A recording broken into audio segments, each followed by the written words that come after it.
Saved by a dog. The elderly father glared at the 21-year-old Seventh-day Adventist who had stopped at his apartment for a Bible lesson.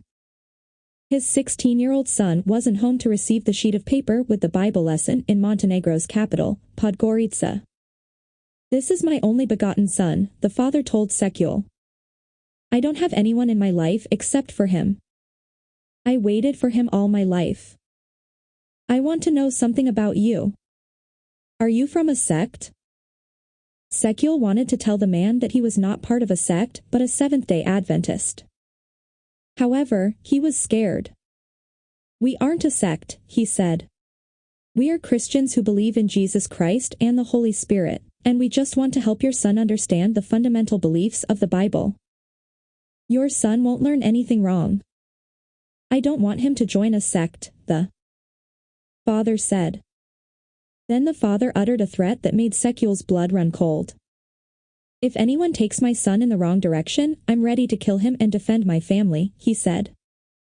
It was the 1990s, and freedom was in the air after the former Soviet Yugoslavia had broken up into a number of smaller countries, including Montenegro.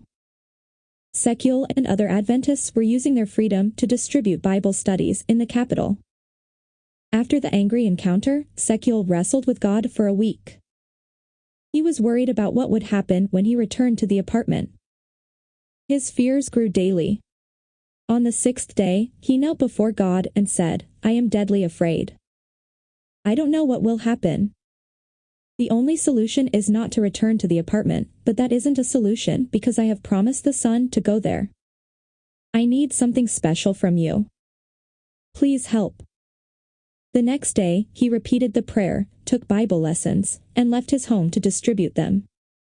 As he walked to the first apartment, he passed through a park that was home to a pack of stray dogs.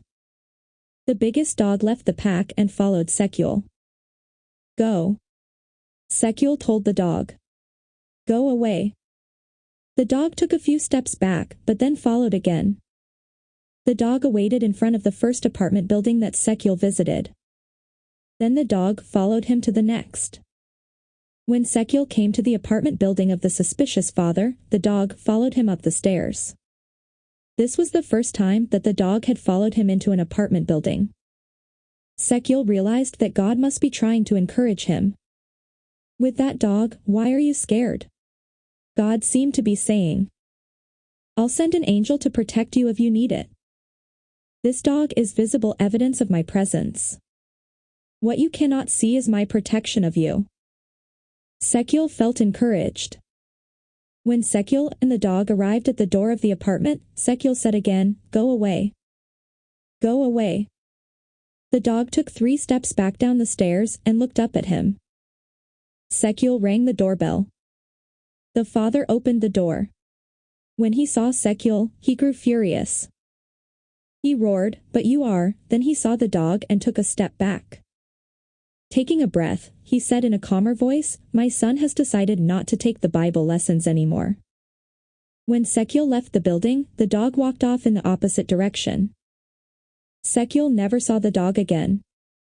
About 10 years passed, and the son became a famous singer in Montenegro. Once, in a media interview, he spoke about his faith. He said, "I'm a real believer, but there are some things that I believe differently than our traditional religion." When Sekule heard those words, his heart filled with joy. He knew God had used the Bible lessons for his glory. Sekule does not know what happened to the son.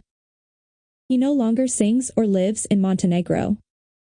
But Sekule knows one thing: God protects those who share the gospel. Part of this quarter's 13th Sabbath offering will help build a new Pathfinder camp in Sekule's homeland of Montenegro where children and young people will be able to learn about God. Thank you for planning a generous 13th Sabbath offering.